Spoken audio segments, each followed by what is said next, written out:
নমস্কার বন্ধুরা, মিঠুর কুকিং চ্যানেলে আপনাদেরকে স্বাগত। আজকে একটা স্ন্যাক্সের রেসিপি নিয়ে চলে এসেছি। তো আমার ঘরে যখন যেরকম জিনিস থাকে, বাচ্চারা যখনই বায়না করে তখনই সেই জিনিসটা আমি বানাতে শুরু করে দিই এবং তাদেরকে গরম গরম পরিবেশন করে দিই। আমার কাছে ছিল চালের গুঁড়ো। তো সেই গোবিন্দভোগ চালের গুঁড়ো থাকে, দোকান থেকে কিন্তু কেনা চালের গুঁড়ো। তো আমি 2 কাপ চালের গুঁড়ো দিয়ে দিয়েছি। আপনারা যেরকম যতজনের জন্য বানাবেন সেই ওজন সেই পরিমাপে আপনারা জিনিসগুলো দেবেন। আমি চালের গুঁড়োটা নিয়ে নিয়েছি। এদিকে কড়াই বসিয়ে দিয়ে 1/4 কাপ জল দিয়ে দিয়েছি। 3 কাপ জল দিয়ে দিয়েছি, 1/4-এ 3 কাপ জল দিয়ে দিয়েছি। দিয়ে এর মধ্যে স্বাদ মতো লবণ আর চিলি ফ্লেক্স দিয়ে একটু ফুটতে দিয়েছি। একটা আলু নিয়ে ভালো করে ছাড়িয়ে নিয়েছি খোসাটা। ছাড়িয়ে নিয়ে যাতে একটু খোসা না থাকে ঠিক ওরকম করে ছাড়িয়ে নিয়ে ভালো করে ধুয়ে নিয়ে তারপরে গ্রেটারে গ্রেট করে নিয়েছি। একদম মোটা দানার গ্রেটার দিয়েও গ্রেট করিনি, আর একদম চিকন চিকনও না, মিডিয়াম যে দিকটা থাকে সেটা দিয়ে গ্রেট করে নিয়ে ভালো করে চেপে চেপে আলুর রসটা বার করে দিয়েছি। আলুর মধ্যে যে জলটা থাকে ওটা বার করে দিয়েছি। এরপরে ওই যে কড়াইতে জলটা গরম করতে দিয়েছিলাম তার মধ্যে আলুটা, গ্রেট করা আলুটা দিয়ে একটু নাড়াচাড়া করে চালের গুঁড়োগুলো দিয়ে দিচ্ছি। পুরো চালের গুঁড়ো দেওয়ার পরে ভালো করে গ্যাসটা তখন কিন্তু যখন এই চালের গুঁড়োগুলো দিচ্ছি তখন মিডিয়ামে ছিল, মিডিয়াম টু লো। আর যখন পুরো চালের গুঁড়োও দেওয়া হয়ে গেছে, আলুটাও দেওয়া হয়ে গেছে, তখন কিন্তু গ্যাসটাকে একদম বাড়িয়ে দিয়ে ভালো করে জলটা টানাতে হবে, টানিয়ে ডোটা তৈরি করতে হবে। আমার যেহেতু একটু টানানো কম ছিল সেই জন্য আমার একটু চালের গুঁড়ো হাতে নিতে হয়েছে। আপনারা একটু ভালো করে টানিয়ে নেবেন। আর নামানোর একটু আগে জোয়ান, 1 চামচ জোয়ান হাতে ঘষে দিয়ে দেবেন, তাতে ফ্লেভারটা খুব সুন্দর আসবে। দাঁতে যখন পড়বে না ওই জোয়ানটা খুব ভালো লাগবে। এরপর ডোটা তৈরি করার পর আমি একটা প্লেটে নামিয়ে নিয়েছি। নিয়ে ঠান্ডা করতে হবে, কারণ হাত দিলে তো হাতটা পুড়ে যাবে, ঠান্ডা করতে দিতে হবে।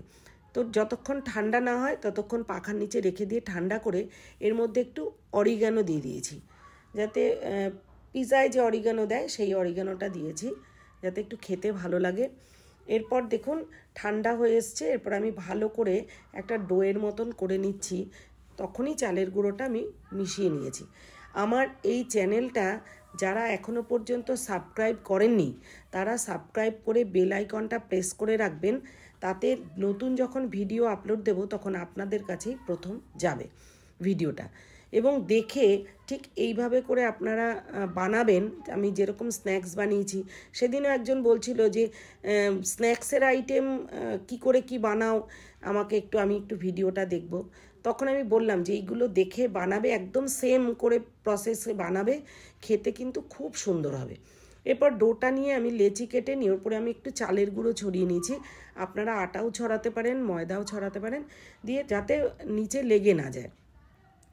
তো এবারে আমি সরু লম্বা করে, যেরকম আমরা পিঠে বানাই না, ছোট যে চুষি পিঠে, ঠিক এরকম করে লম্বা লম্বা করে আগে করে নিতে হবে হাত দিয়ে। তারপরে আমি অনেক রকম শেপ দিয়েছি, আপনাদের যেমন মনে হবে ঠিক তেমন। শেপটা কিন্তু দেখতে ম্যাটার করে, খেতে না।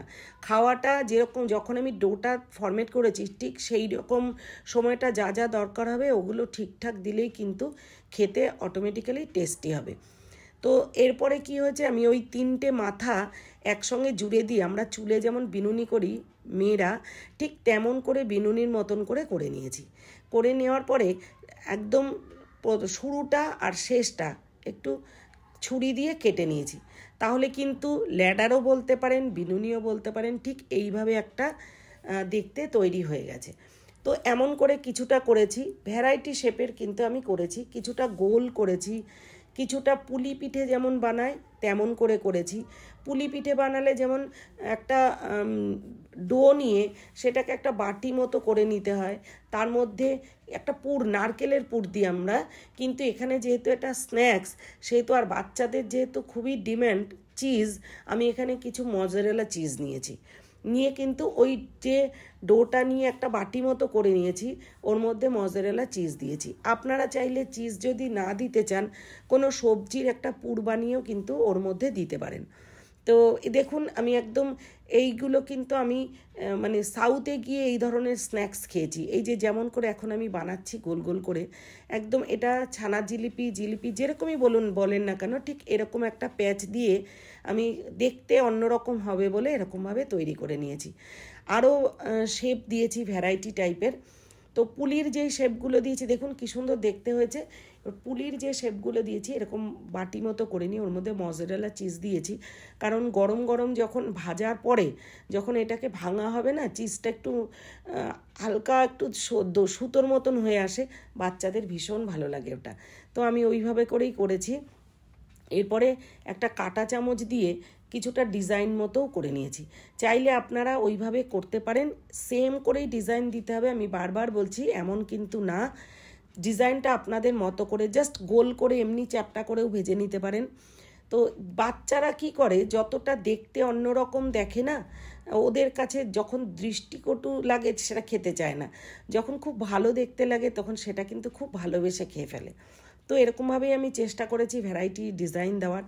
এটাকে দেখুন ঠিক সেমভাবে করে পুলি পিঠে যেরকম বানিয়েছিলাম, দুধ পুলি শীতকালে বানিয়ে আমি ভিডিও পোস্ট করেছি, ঠিক তেমন করেই শেপটা দিয়েছি।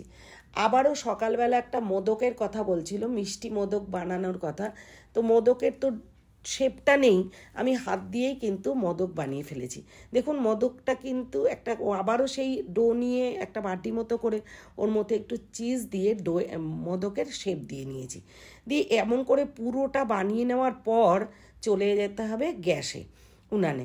এবারে গ্যাসের উনানে গিয়ে প্রথমে কড়াইটা বসিয়ে দিয়েছি, দিয়ে তার মধ্যে রিফাইন্ড অয়েল দিয়েছি।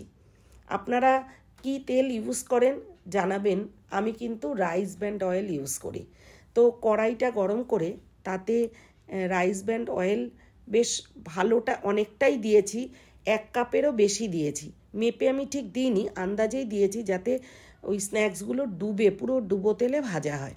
তো তেলটা যখনই গরম হয়েছে, খুব গরম কিন্তু করিনি, মিডিয়াম গরম হওয়ার পরে ধীরে ধীরে আমি স্ন্যাক্সগুলোকে তেলের মধ্যে ছেড়ে দিচ্ছি।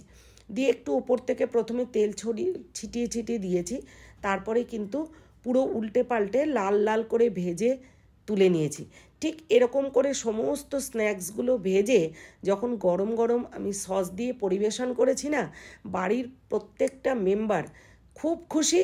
দেখবেন যে রান্না করে সেও কিন্তু তখন না খেলেও খুশি হয়ে যায়, কারণ যারা রান্না করতে ভালোবাসে আমার সাথে একমত হবেন, তারা কিন্তু রান্না করে খাওয়ার চাইতে খাওয়াতে বেশি ভালোবাসি আমরা। তো যখন প্রত্যেকে বলছে না দারুণ হয়েছে খেতে, তখন কিন্তু ভীষণ ভালো লাগে। তো আপনারাও ঠিক এইভাবে করে স্ন্যাক্সটা বানিয়ে খেয়ে দেখবেন, বা হঠাৎ করে ঘরে গেস্ট আসলে খাইয়ে দেখবেন, প্রশংসা কিন্তু করবেই। তো এই ভিডিওটা পুরো দেখার জন্য অসংখ্য ধন্যবাদ, আর তৈরি করে খেয়ে জানাতে ভুলবেন না। Thanks for watching.